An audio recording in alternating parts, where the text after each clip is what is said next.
Aujourd'hui, alors l'activité frénétique du président sur les réseaux sociaux, on le voit avec les tweets qu'il a envoyés, je crois plutôt hier, des photos en Inde, devant le Taj Mahal avec Brigitte Macron. Est-ce que cette activité frénétique sur les réseaux sociaux ne risque pas d'occulter un petit peu toute la dimension diplomatique, économique, voire géopolitique de ce voyage, Christophe Devoogd ? Tout cela, c'est en même temps. Hein. C'est l'illustration parfaite du en même temps, c'est-à-dire grande com, enfin un peu à la Kennedy.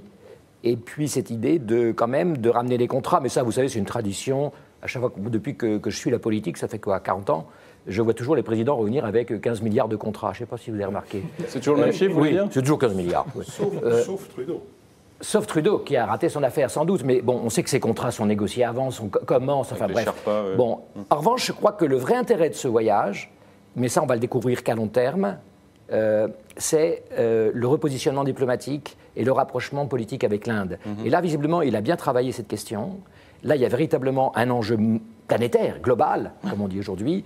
Et je pense que moi, je vais attendre les nouvelles sur cette question diplomatique, voir si l'Inde le suit dans cette ouverture et cette promesse de mariage quasi Taj Mahalesque. D'ailleurs, il l'a dit lui-même ce matin, je vous propose de l'écouter, à Bénarès, dans un discours où il appuyait justement sur l'importance des relations entre la France et l'Inde.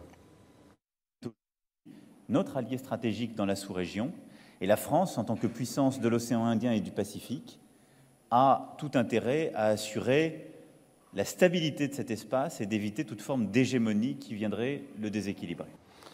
Il y a des petits accents gaulliens dans son discours. Alors maintenant, il n'y a plus les deux grands, mais il y a plutôt trois grands que sont les États-Unis, la Russie et la Chine. Est-ce que Macron se situerait un petit peu dans cette optique de prendre peut-être la tête, sinon des pays non alignés, mais en tout cas des pays juste en dessous des trois grands ? Il y a des sujets sur lesquels il a une vision globale, pas tous. J'aimerais bien qu'il en ait une sur l'aménagement du territoire, par exemple en France, mais ça ne me paraît pas être le cas. Par contre, là, on voit bien, effectivement, c'est utile de rappeler que la France est une puissance aussi dans cette région-là.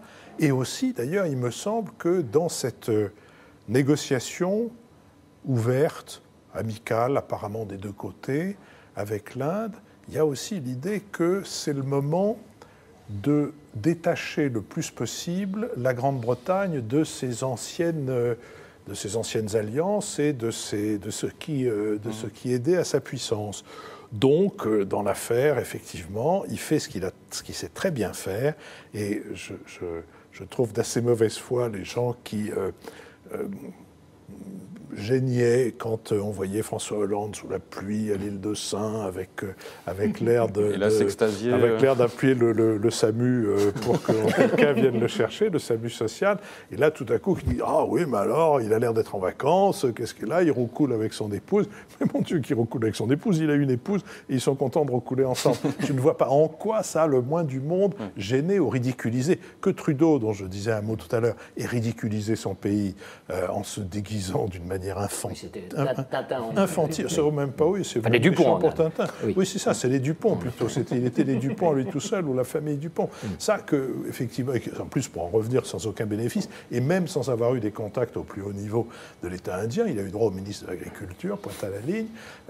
Moi, je dois dire que je suis assez content quand je vois Emmanuel Macron dans cette situation en Inde, et j'attends aussi que, sur le plan diplomatique, les fruits de ces rencontres soient mûres. Mais Lucile Schmitt, je pense que votre fibre écologiste a dû un petit peu trembler Est-ce qu'il n'y a pas une forme de cynisme lorsqu'Emmanuel Macron prétend sortir peut-être un jour du nucléaire et vendre des réacteurs EPR à l'Inde ?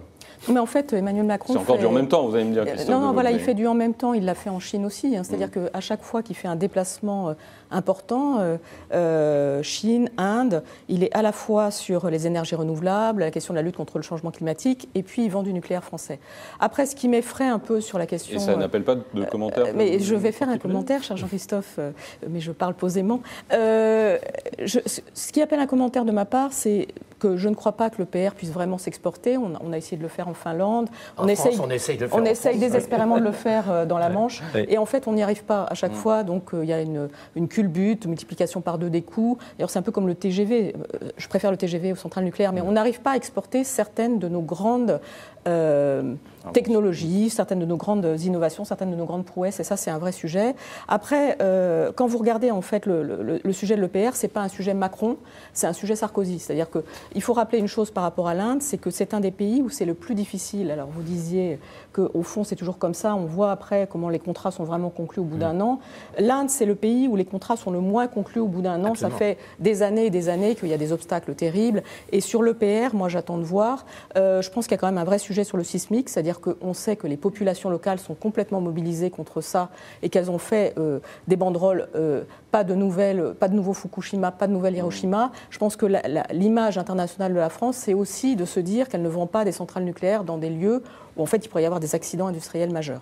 La deuxième chose que je voulais dire sur le Taj Mahal, c'est que je trouve assez étonnant qu'on n'ait pas dit une chose, c'est que évidemment Macron quand il y va, c'est un geste politique. C'est un monument musulman. On a les hindouistes nationalistes au pouvoir et il y a un vrai sujet sur le multiculturalisme indien. Donc moi je trouve qu'en dehors du fait qu'effectivement ils ont l'air plutôt heureux, il y a un sujet sur le message politique et je trouve que cette façon de refuser la pipolisation alors que tout le monde sait très bien que c'est hyper people, tout ça, c'est une manière une sorte d'inculture par rapport à ce que représente le Taj Mahal en Inde. Il y a pas mal de nationalistes hindouistes qui trouvent que c'est un monument qui n'est pas indien. Et donc, je trouve qu'il y a un message politique dans le fait qu'Emmanuel Macron y aille. Voilà. Mais aussi féministe, peut-être aussi. Et puis, peut-être féministe aussi. Et puis, je terminerai en disant qu'on a dit que c'était aussi la diplomatie du hug, comme on dit, c'est-à-dire le câlin, là, en anglais. Modi, c'est évident que Modi apprécie Macron et veut faire de lui un vrai leader international. Et ça ne s'est jamais produit avec aucun président français. Donc ça, je trouve que c'est très important. Alexandre Devecchio, vous avez l'impression qu'il en fait un petit peu trop dans ses hugs, dans ses embrassades avec Modi? Est-ce qu'il a besoin de tout ça pour rappeler Moi, j'ai souvent dit qu'en politique étrangère, Macron était une heureuse surprise, qu'effectivement, il renouait avec une forme de réaliste gaulo-mitterrandien. Cela dit, je trouve que oui, il en fait un peu trop. Ça rappelle pas François Hollande, mais ça rappelle Nicolas Sarkozy, qui lui aussi avait été au Taj Mahal. Alors lui, il n'avait pas prévu sa visite, il était de manière surprise. Donc ils ont fait évacuer les visiteurs qui étaient là, donc ça laisse un mauvais souvenir en Inde, mais je trouve qu'il y a quelque chose effectivement du narcissisme de Nicolas Sarkozy chez Emmanuel Macron, et je pense qu'on peut se permettre d'être un peu égocentriste quand on a les résultats économiques de Donald Trump, mais ce n'est pas le cas pour l'instant pour Emmanuel Macron, donc il va falloir qu'il se méfie s'il ne veut pas finir comme Renzi. Christophe Dehogue, vous n'avez pas l'impression que c'était un message envoyé aussi aux voisins chinois? Lequel voisin chinois ce week-end il y a eu un événement assez important puisque Xi Jinping est devenu empereur quasiment à vie, en tout cas président-empereur à vie de la Chine. Est-ce que ce n'était pas aussi pour dire aux Indiens, nous vous protégerons contre l'impérialisme économique, voire plus des Chinois, ou c'est dirigé plutôt contre le Pakistan? Comment vous avez vu cette déclaration? Certainement pas contre le Pakistan, justement à cause de ce qu'on vient de dire sur le symbole musulman du Taj Mahal. Quant à la Chine, quand même, attention, la France n'est pas dans un état où elle peut, comme on disait, avertir la Chine pour la dernière fois. Je crois qu'il faut raison garder. Justement, si Macron est réaliste, non, il essaye de positionner ses pions, notamment par rapport aux intérêts régionaux de la France, et notamment militaires, dans la région, et il va essayer de jouer de façon très gaullienne, on va dire, l'équilibre. Mais je suis certain que quand il ira en Chine, il dira qu'il aime beaucoup la Chine et il dira, il y est allé. Et il rendra hommage, comme il l'a fait d'ailleurs, à la Grande Muraille de Chine. Donc, alors, pour terminer, nous avons posé la question à nos internautes pour savoir si cette visite d'État était une réussite ou non.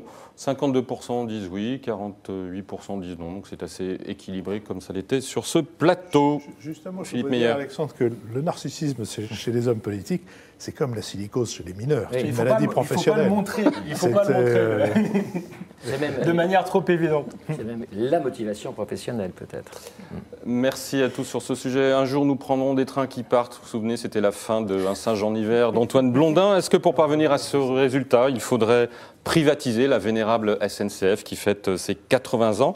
Alors, Édouard Philippe a assuré qu'il n'en